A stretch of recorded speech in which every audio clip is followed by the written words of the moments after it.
Can you feel the baby Jesus in the air tonight? Do, do, do, do, do, do, do, do, do. Hi, I'm Mark. I'm Scott.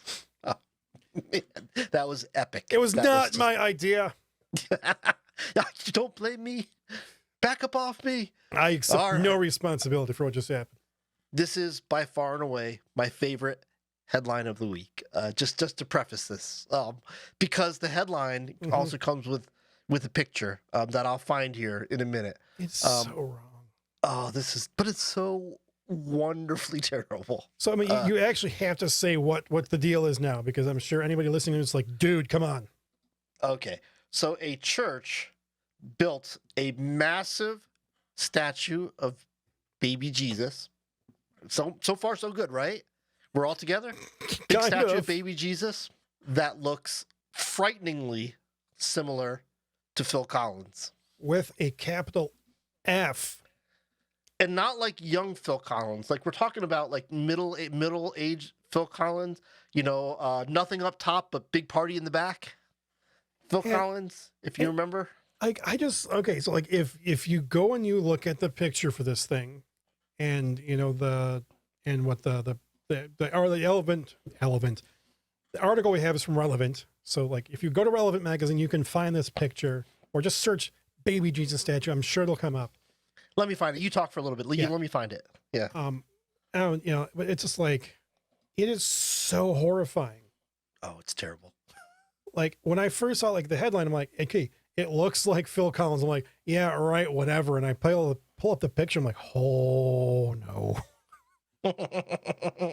And you know, while you're pulling up the picture, I'll give the stat. Like, this is a 22-foot tall statue. 22 feet. 22 feet. 22 Unbelievable. feet. I don't know how many meters that is. It's many meters, like 4 meters tall. No, that's like less than that, or more than that. I don't know. 7-8 meters tall. Yeah. And it's 2,000 pounds, or like, you know, a metric ton ish. Yeah. Unbelievable. And like, I thought like I thought the woke community had won the battle of like, was Jesus a white man thing? But Jesus is white as snow in this depiction. In this White Phil 20-foot Collins Jesus. I mean, this Jesus is as big and as heavy as a car, and it is lily white. Like, oh my, yeah, the only thing that could make this statue creepier is if it were on wheels. Yeah. And like you could drive it around, you know, having the thing like having like, I don't know, speakers playing Sussudio, or you know, some other Phil Collins song. Yeah. So I managed to find the picture. So if you're looking at my screen right now, you should also be seeing the picture of baby Jesus as white. Baby Jesus also appears to only have 3 ribs for some reason. White diaper or shorts. Like they look like boxer briefs. Like they literally look like boxer briefs. Yeah. The bluest eyes ever. And then like this weird poop brown hair. Just like, Oh, like, yeah. I'm like, have you ever seen those like those old medieval paintings where like baby Jesus is like always looked like a middle-aged man? You're right.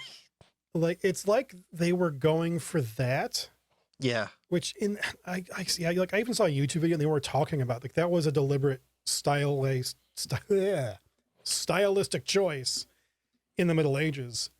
And there was a reason for it that I cannot for the life of me remember.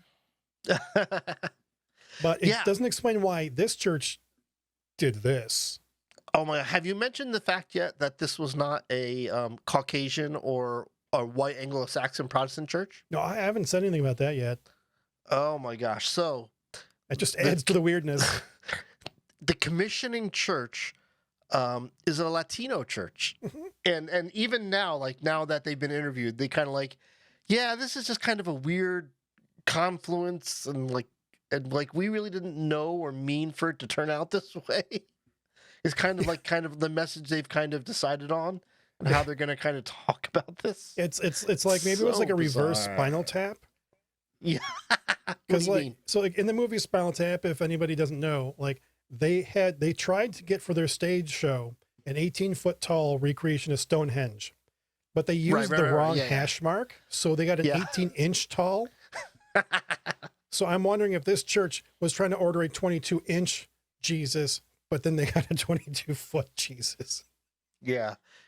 And I understand that because of the popularity, like in the 60s and 70s, like every statue of Jesus built in every Catholic church everywhere is a bronze, suntanned, blonde, brown surfer dude, a man with imminent peace with himself and kind of happy and very content with all there is. I just find it interesting that image is so hard to break ourselves of, that is still the predominant way we conceptualize Jesus in our modern framework. Yeah, like oh gosh, what was it? Talladega Nights? Yeah. Yeah, like they're around the dinner table, and I think it was like Will Ferrell's character is like, well, I like the baby Jesus. Pray to baby Jesus, yeah. And the other one's like, no, I like adult Jesus. It's like yeah. And like I take, like, theologically, right? Like I take a bit of an issue with that. Like Jesus is, the king in heaven at the right hand of God. So like portraying Jesus just as a baby, not like in the arms of Mary, just as a standalone baby is weird. Oh, really? You think so? What part is weird to you? The 22-foot tall part of it. No, I get that part of it's weird. But like, just like the baby Jesus, absent of Mary, what part of that is weird? Well, I mean, because like, in that form, in the form of a baby, a human baby, right? Like, babies need to be, taken care of by their parents. Right. So it's like to have like, because it's not like it's a baby Jesus in a manger, like in the feeding trough. It's not, Mary holding Jesus. It's just a giant standalone baby affixed to a wall. And like, okay, I can see that. Yeah, and that imagery doesn't say, "Hey, this is the High King of Heaven." Right. I mean, I mean, I would say it makes Jesus seem harmless, except for the sheer size and creepy Phil Collins factor of it. That really is creepy. And in the picture, if you look at the picture, there's the pastor is standing in front of Jesus for scale, right? So, and it's frighteningly large. It's frighteningly large. Like, I understand why people love baby Jesus, right? Baby Jesus is God's promise fulfilled, made real, incarnate, right? It is the incarnation, literally, right? So I understand why, from a certain point of view, like baby Jesus is the point, right? Is the thing to make the big deal out of, But yeah, this is not at all a depiction of Jesus that brings me calm or shalom or peace or abiding. Like, I don't want to abide with this Jesus.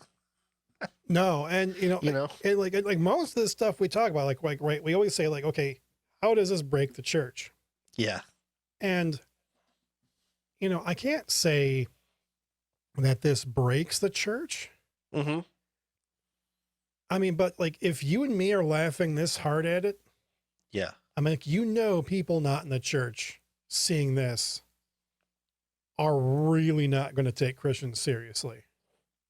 Yeah, I've got a big problem with this in terms of cost benefit. At the end of the day, I don't think of church in kind of mysticism and mystical kind of things. I think of the church as a very pragmatic solution to very real problems in this world, right? And so I'm just like, this thing had to cost in the tens of thousands of dollars, at least, right? So $10,000, $20,000, $30,000. Without breaking a sweat, this thing is in the tens of thousands of dollars. And so my brain instantly, like, because it is such an eyesore, like it's an eyesore. Oh, yeah. Because it's an eyesore, my brain instantly goes to what items in the budget got knocked out of the budget to make room for this atrocity, Like, are people now not getting fed because of this? Are naked people not getting clothed? Are homeless people not getting, a roof over their heads? What had to make way in order to free up $25, $30, $40,000. Did you notice how I keep ratcheting the number up? Yeah, I'm feeling it. Yeah, but like, what had to make way? Like, even like, let's say like, okay, we could put like the big ugly statue of Jesus on our front wall, or we could bring an HVAC company out here and make sure that our HVAC is in good shape for the next 2 decades of our ministry. You know? Yeah, and and it's, oh my gosh, Yeah. it's one of those things that, like, we also have to think about as Christians is how we come across to the world at large. Right. And I'm not trying to say like we need to kowtow to what the world expects of us. That would be, I think, a dumb thing to say. Yeah. But when we do things like decorate our churches, if it's something that can become a news item, Yeah. it's like we have to consider like the optics of it. And I hate saying that. Yeah. But one of the things is that, people, we make very quick judgments about other people, about situations based on very little information. Yeah. And if something looks funky, like, people make an automatic association, and we do Yeah. have to be mindful of that. Yeah. Absolutely.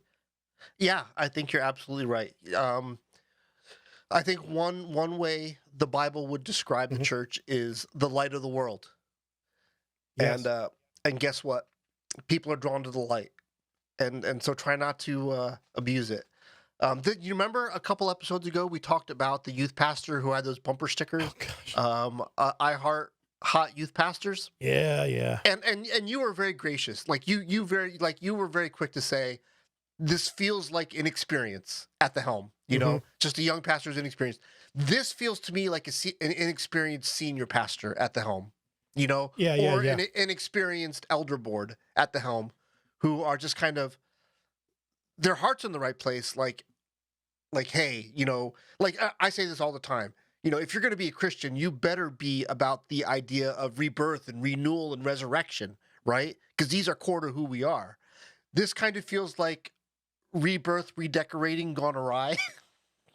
Yeah. I mean, it's just like I'm trying to imagine sometimes like what could have made it worse. Yeah. I mean, like, weird Stay Puft Baby Jesus. No, I can tell you. You want to know what made it worse? Oh, tell me. So look at the picture. Let me put the picture back up for everybody.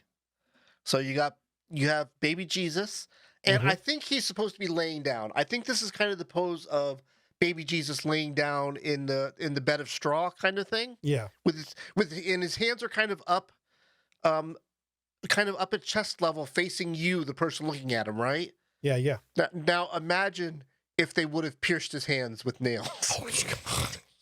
that would have been worse, right? But I could seriously consider, like, I could totally see somebody saying, what would make this perfect is just Jesus. Like, let's make sure that he's got, the blood in his hands. Yeah, like, think of the power of the imagery, like the baby Jesus, but with pierced hands and feet. Pierced hands. Like the whole story all in one. Yeah. Yeah, I'm just like, all I'm asking of churches is just try to make your decorations and your statuaries not nightmare fuel. Yeah. Yeah. I think this is a great time to ask, what would Jesus do? And I think Jesus would not put a 20-foot, 2,000-pound statue of himself on the wall. That's just my opinion. Yeah. I mean, I think he'd look at you and say, "Take a look at me now." I think you're right. Absolutely. Okay. This is Church is Lame. Mark and I, we love the church, but we think something's fundamentally broken in America. So we get together every episode and we talk about the crazy things Christians do that kind of break the whole body and maybe how to fix it. So if you'd like to add to the conversation, we'd love to have your comments down below. By all means, do those things that you're supposed to do, like click thumbs up and thumbs downs and subscribes and notifies and all those clicky things. And if you're listening to the podcast, shoot us an email, churcheslamepodcast@gmail.com. And with that, I just have to say, We have a God that gives us a lot of grace, a lot of grace.